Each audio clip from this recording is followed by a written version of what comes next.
Okay, so Himanshu here, right? Yes, sir. Okay, fine. So Himanshu, you have applied for a data scientist role in our company. Yes, sir. Okay. So could you please introduce yourself? Yeah, my name is Himanshu Sharma, and I'm from uh, BTech in the St. Andrews Institute of Technology, and I am in my fifth sem. Okay. Anything else you wanna say? Yeah, I have an internship in ad tech company. Okay. Anything about projects or something? Yeah, projects. I have done some projects on OpenCV and some on. Uh, I have some experience in business analyst also, Mm-hmm. and some other experiences are my data structures and algorithms. That's are my core skills. Okay. Done. Done, Himanshu. So मैं अभी can I come? Are you comfortable with my Hindi? Yeah, sir. ठीक है. तो मैं ना अभी यार data science के लिए हमारा पहली चीज होती है हम एल्गोरिथम्स पढ़ते हैं, राइट? Yes, sir. और उसमें हम लीनियर रिग्रेशन, लॉजिस्टिक सबसे पहले पढ़ते हैं. जी सर. ठीक है. तो मुझे यार एक बार ना लीनियर रिग्रेशन समझा दो अच्छे से. Linear regression sir in math ये एक मेथड है जो क्या करता है, हमारा डेटा सेट होता है, उसमें इंडिपेंडेंट वेरिएबल्स होते हैं, डिपेंडेंट वेरिएबल्स होते हैं, उनके बीच में बेस्ट फिट रिलेशनशिप ढूंढने की कोशिश करता है. और ये उसके लिए उसके लिए यूज करता है जब एरर्स उसको मिलते हैं, तो एरर्स को मेजर करने के लिए यूज करता है ये कॉस्ट फंक्शन का, और फिर उसको रिड्यूस करता है. और इस तरीके से ये हमारा जैसे डेटा पॉइंट्स होते हैं या दो इंडिपेंडेंट वेरिएबल्स और डिपेंडेंट वेरिएबल्स में बेस्ट फिट लाइन ढूंढने की कोशिश करता है. जब हमें वो मिल जाती है तो हमें लगता है कि हमें पता चल जाता है हमारा मॉडल ट्रेन हो चुका है. और लीनियर रिग्रेशन इसी तरीके. जी सर. Okay okay, continue. तो इस तरीके से हमारा लीनियर रिग्रेशन काम करता है. तो लीनियर रिग्रेशन और जो बेस्ट फिट लाइन है, ये लीनियर रिग्रेशन का बेसिकली मतलब ये होता है कि लीनियर रिलेशनशिप रिप्रेजेंट करता है हमारे डिपेंडेंट वेरिएबल में और इंडिपेंडेंट वेरिएबल में. अगर हमारा जो इंडिपेंडेंट वेरिएबल होता है वो यूजुअली हमारा प्रिडिक्टेड आउटपुट, प्रिडिक्टेड वैल्यूज होती हैं, और या वो वैल्यूज होती हैं जो हमारी टारगेट्स होती हैं. और ओके. जो डिपेंडेंट वेरिएबल्स होते हैं, और लीनियर रिलेशनशिप का मतलब ये रहता है इनके बीच में कि अगर डिपेंडेंट वेरिएबल में अगर हमारे पास बहुत सारे डिपेंडेंट वेरिएबल्स हैं और सबको कांस्टेंट रखते हुए मैं एक वेरिएबल को एक यूनिट से बढ़ाता हूं, तो मार्जिनली मेरा इंडिपेंडेंट वेरिएबल भी उतने से ही, जैसे फॉर एग्जांपल बेटा आई से बढ़ जाएगा अगर मैं इसको आई यूनिट से बढ़ा रहा हूँ. हम्म. तो इस तरीके से मेरा जो लीनियर रिलेशनशिप है उसके उसके प्रिंसिपल पे मेरा लीनियर रिग्रेशन काम करता है. और ये लीनियर रिग्रेशन का जो शो करने का काम होता है, ये हमारा बेस्ट फिट लाइन का होता है, जो हम एरर्स को कम करते हुए फाइंड करते हैं. ओके, तो this will be your best fit line. और यहाँ पे अगर मैं बात करूँ डेटा सेट की, ठीक है, तो इनके बीच में ये एरर आप मिनिमाइज करोगे, है ना? Yes sir. ये वाले आप एरर मिनिमाइज करोगे और उसके हिसाब से एक बेस्ट फिट लाइन बनाओगे इन लीनियर रिग्रेशन. यस. सही बात है? Yes sir. ठीक है. नहीं, एक लीनियर रिग्रेशन में क्या होता है कि ग्रेडियंट डिसेंट एल्गोरिथम भी आता यस सर. है ना? तो वहां पे ना एक चीज आती है, ग्रेडियंट डिसेंट. तो क्या तुम मेरे को इसके बारे में बता सकते हो थोड़ा बहुत? Yes sir, sure sir. Gradient descent हमारा क्या होता है कि एक ऑप्टिमाइजेशन एल्गोरिथम होता है, फर्स्ट डिग्री ऑप्टिमाइजेशन एल्गोरिथम. अब जो मैंने शब्द बोले उनका मतलब मैं बता देता हूँ. फर्स्ट डिग्री ठीक का है. फर्स्ट डिग्री का मतलब ये रहता है कि जब हमारा मॉडल लॉस कैलकुलेट करता है, लॉस फंक्शन बनाता है, तो लॉस फंक्शन का हम एक कर्व बनाते हैं. ये हमारी अंडरस्टैंडिंग के लिए कम कर्व बना रहे हैं, वैसे तो कैलकुलेशन होती है.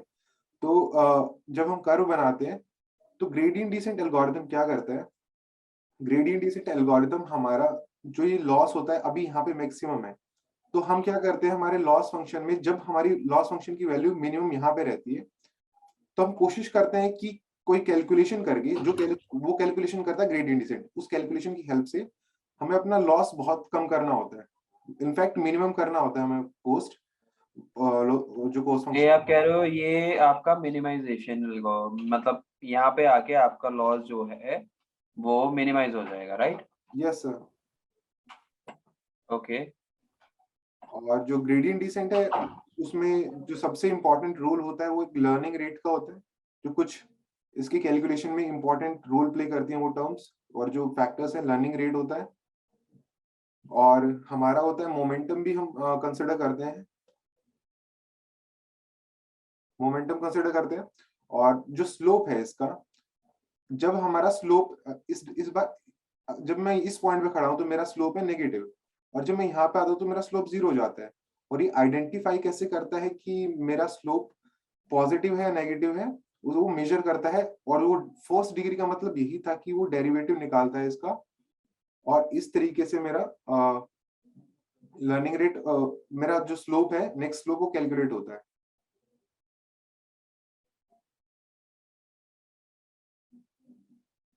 Hello. Yes yes, continue.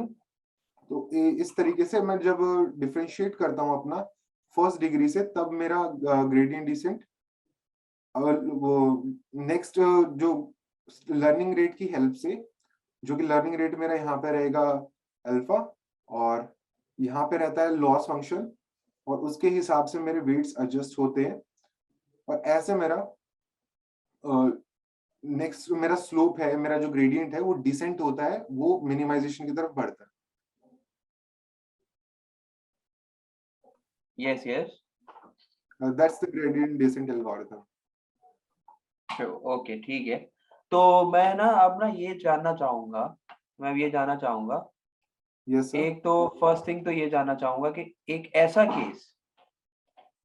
Case जहां ना मेरा लीनियर रिग्रेशन एल्गोरिथम जी सर। एक गिवन डेटा सेट के लिए सूटेबल हो। ठीक है सर। तो जनरली हम क्या करते हैं, एक स्कैटर प्लॉट ड्रॉ करते हैं हम।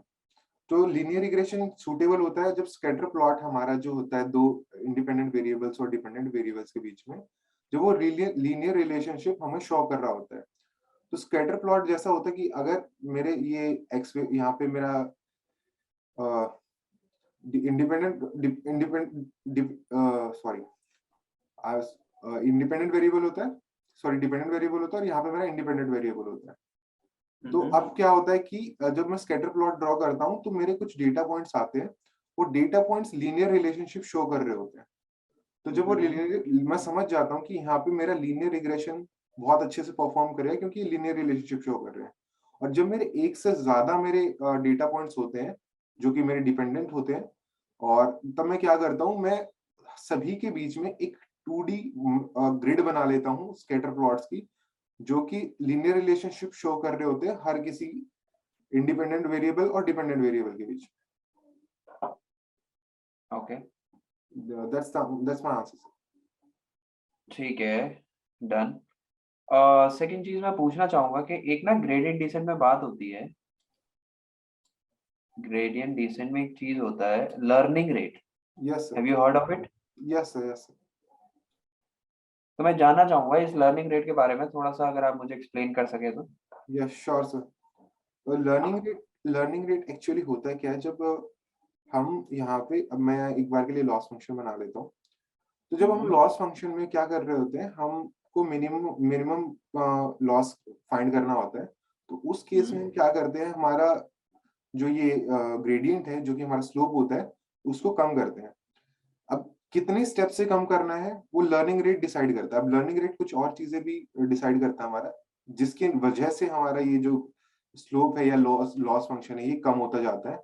वो चीजें होती है हमारी, जब लर्निंग रेट हमारा वेट्स को, कि कितने स्टेप से जब वेट्स कम होंगे तभी हमारा ये क्या बोलते हैं स्लोप कम होगा। और जब लर्निंग रेट, एक और एनालॉजी के साथ मैं बता सकता हूँ कि लर्निंग रेट क्या करता है, जब अगर आपको यहाँ तक पहुंचना है, अब आप एक खड़े हो यहाँ पे एक वैली में, अब ये पहाड़ है, अगर आपको नीचे तक आना है तो आपको एक स्टेप तो लेना पड़ेगा, एक एक करके स्टेप लेते लेते आप नीचे तक पहुंचोगे। तो अगर आप स्टेप डिसाइड करो कि आप सीधा जंप करके पहुंचोगे, तो आपको ये नहीं पता कि आपको कौन से पॉइंट पे पहुंचना है, कहाँ मिनिमम है आपका वैली का टाइम। तो आपको धीरे ठीक धीरे है। एनालाइज करते हुए पहुंचना पड़ता है। तो जब हम हर ओके। एक स्टेप लेते हैं, तो हर स्टेप के साथ हम एनालाइज करते हैं कि हम अपने जो मिनिमम पॉइंट पे हम पहुंचे हैं कि नहीं पहुंचे हैं। और अगर ये जो हमारा लर्निंग रेट होता है, अगर ये ज्यादा हो जाता है, ये एक स्टेप साइज होता है जो कि वेट्स डिसाइड करता है। अगर वेट्स ज्यादा चेंज होते हैं और अगर हमारा स्टेप ज्यादा हो जाता है, तो हम लर्निंग पॉइंट को मिस भी कर सकते हैं, क्योंकि अगर स्टेप में इतना बड़ा ले लेता हूँ तो मिस हो जाता है। और इसी स्टेप को मैं रिवर्स करूंगा तो मैं वापस इस पोजीशन पे पहुंच जाऊंगा। तो हमें लर्निंग रेट एक बहुत क्रिटिकल जो होता है डिसीजन होता है हमारा, कि अगर ज्यादा हो जाए तो भी प्रॉब्लम होती है और कम हो जाए तो भी प्रॉब्लम होती है। अब ज्यादा होने से हम पहुंच नहीं पाएंगे, और ज्यादा होने से हम जंप करते रहेंगे लॉस फंक्शन में इधर से उधर, और जो हमारा कम हो जाएगा तो हमारे ट्रेनिंग में बहुत ज्यादा टाइम लग जाएगा। डन। गुड। बात करते हैं यार, एरर की बात करते हैं। यस डेटा सेट में अब देखो, डेटा सेट की बात आई है तो एरर की बात जरूर आएगी। Yes sir. तो एक ना एरर होता है आरएमएससी, यस सर। और एक होता है एमएससी। Yes sir. दोनों के आप मुझे फॉर्मूलेज और दोनों के बीच में डिफरेंस, फुल फॉर्म जो भी बताना चाहो इन दोनों के बारे में एक बार बता दो। ठीक है सर। तो आरएमएससी और एमएससी क्या होता है, मेरा कॉमन मेजर्स होते हैं हमारी एक्यूरेसी, लीनियर रिग्रेशन की एक्यूरेसी मेजर करने के लिए। ठीक है, तो मैं मीन स्क्वायर्ड एरर के बारे में पहले बताना चाहूंगा। एमएस की जो फुल फॉर्म होती है मीन स्क्वायर्ड एरर, ये क्या करता है? ओके। ये जो हमारे एरर्स होते हैं, डेटा पॉइंट्स होते हैं, जैसे कि यहाँ पे डेटा पॉइंट्स है, ये मेरा डेटा पॉइंट है, इनका जो फॉर्मूला भी लिख देता हूँ पहले मैं मीन स्क्वायर्ड एरर का। ठीक है, मीन स्क्वायर्ड एरर, जिससे मैं डायग्राम बनाऊंगा और जब समझाऊंगा तो आसानी होगी। ये 1 बाय मीन है, और मीन किसका है? ये मीन है मेरा एरर्स का। और एरर कैसे फाइंड करूंगा मैं? जो मेरी प्रिडिक्टेड वैल्यू मैं प्रिडिक्ट कर रहा हूँ और जो मेरी एक्चुअल वैल्यू होगी ना, उसका मैं स्क्वायर कर दे रहा हूँ, और ये मैं हर किसी डेटा पॉइंट के लिए करूंगा। ये मेरा मीन स्क्वायर्ड एरर है। और ये मीन इसलिए क्योंकि मैं ये जितने भी स्क्वायर्ड कर, हर एरर का स्क्वायर कर रहा हूँ और उनका ऐड कर रहा हूँ, बाद में मैं उनको मीन कर दे रहा हूँ। ये मीन ओके, स्क्वायर्ड ये एरर एन का। बेसिकली, एन आप कह रहे हो कि नंबर ऑफ पॉइंट्स बोल देता हूँ, है ना? Yes sir. जो जितने भी पॉइंट्स होंगे। Yes sir. Okay, done. Good. और जब मैं रूट मीन स्क्वायर करता हूँ तो मैं क्या करता हूँ कि आरएमएससी जो कि बोलते हैं जिसको, मैं इस पूरे का स्क्वायर रूट कर देता हूँ, स्क्वायर रूट ऑफ एमएसई का। अब रूट मीन स्क्वायर क्या करता है मेरा? ये भी मेरा एरर ही प्रिडिक्ट करता है, लेकिन ये रूट दिखाता है इसका, ताकि हमारा जो मीन स्क्वायर्ड एरर है वो हम एक स्केलेबल न्यूमेरिकल वैल्यूज में देख पाए।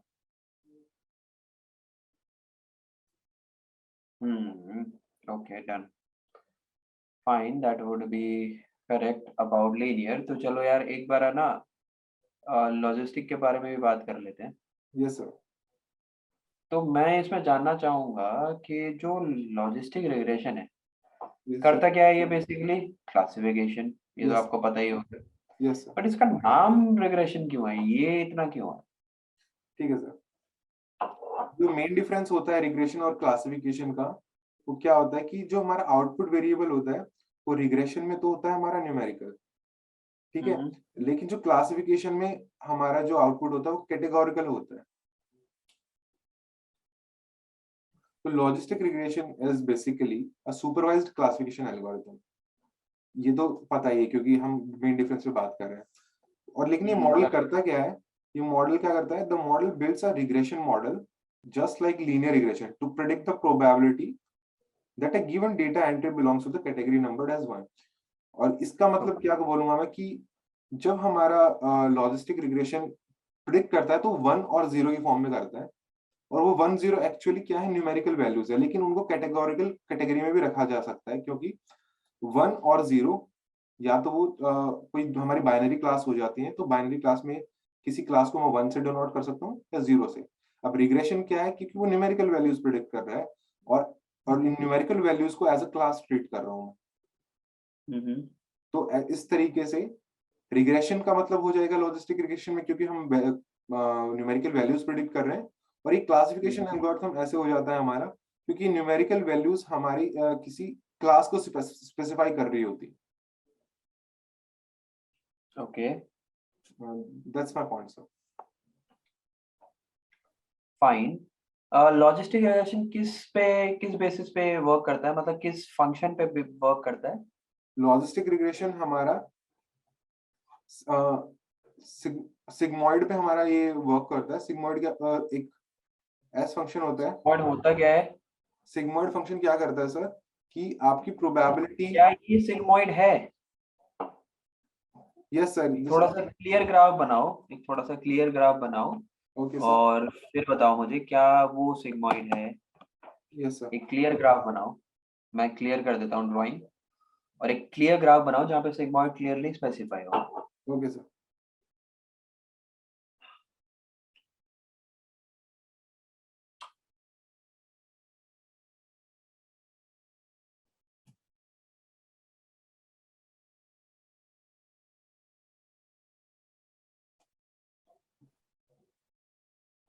That's my graph sir. इसका वो कहाँ है, एक्स एक्सिस और वाई एक्सिस?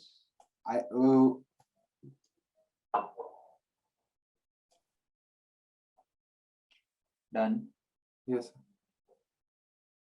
गुड, ठीक है, तो ये आपका ग्राफ रहेगा। अब इसके बारे में थोड़ा सा मुझे बता दो, सिग्मॉइड फंक्शन के बारे में।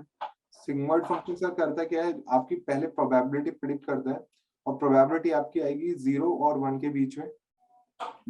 अगर आपकी एक थ्रेशोल्ड, पहले लॉजिस्टिक रिग्रेशन एक थ्रेशोल्ड के उस पर बेसिस पे काम करता है कि अगर आपकी जो प्रोबेबिलिटी है वो 0.5 से, लेट्स से 0.5 है अभी के लिए वैसे, तो 0.5 से अगर ऊपर होती है तो क्लास 1 में चला जाता है वो, और जो हमारा प्रेडिक्टेड आउटपुट है, और 0.5 से नीचे होती है तो क्लास 0 में चला जाता है। तो ऐसे हमारा ये सिग्मॉइड फंक्शन हेल्प करता है हमें क्लासिफाई करने में। Okay, sigmoid function. तो अब एक चीज और आती है, बेसिकली मैं एक मिनट ड्रॉ कर देता हूँ। ये है कि एक तो देखो सिग्मॉइड फंक्शन आता है, यस सर। एक आता है सॉफ्टमैक्स फंक्शन। Yes sir. तो मुझे क्या तुम दोनों के बीच में डिफरेंस बता सकते हो? Yes sir, obviously sir. बता दो यार। तो सॉफ्टमैक्स फंक्शन क्या करता है sir? Soft it is used for multi class classification in logistic regression. So when we have only one right answer or mutually exclusive outputs, then we use softmax function. Or it's a probability sum. Softmax function is actually probability sum. But sigmoid function is when we have multi-class classification in a logistic regression model, then we use sigmoid function when we have more than one right answers or non-exclusive outputs. Okay. And it does not need probability sum. Okay. And it is also used as an activation function for building neural networks. Yeah, that's the difference, sir. तो ये activation function में use होता है sigmoid या फिर softmax भी दोनों use होते हैं? नहीं sir, sigmoid as a activation function use होता है, सॉफ्टमैक्स यूज नहीं होता? No sir. बट मुझे लगता है कि सॉफ्टमैक्स यूज होता है। नहीं सर, सॉफ्टमैक्स इसलिए यूज नहीं हो पाता क्योंकि हमारा ये मल्टी क्लास क्लासिफिकेशन में हमारा हेल्प नहीं कर पाता। जब न्यूरल नेटवर्क होते हैं तो हमारे पास हमें जरूरत सिग्मॉइड की पड़ती है क्योंकि मल्टी क्लास जो लीनियर काम होता है वो तो हमारा लॉजिस्टिक रिग्रेशन भी कर सकता है। एक बार पॉज कर रिकॉर्डिंग।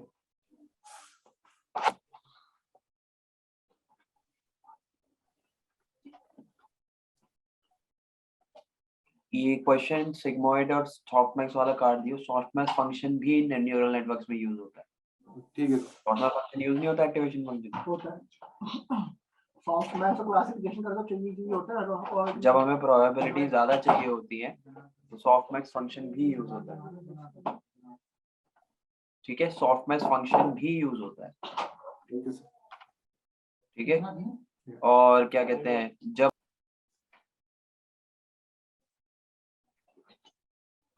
तो पीछे क्यों आ रहा है, उधर हो जा थोड़ा, इसमें यहाँ पे क्रॉप लगवाना है, ठीक है, edit.txt बना दियो अच्छे से। ठीक है भैया। हाँ, okay, fine, Himanshu, I think that would take an end to your interview, okay, and it was a good interview with you, and we will contact you soon if you are getting selected for the role. Thank you for joining. You can leave up. Thank you sir. Leave up.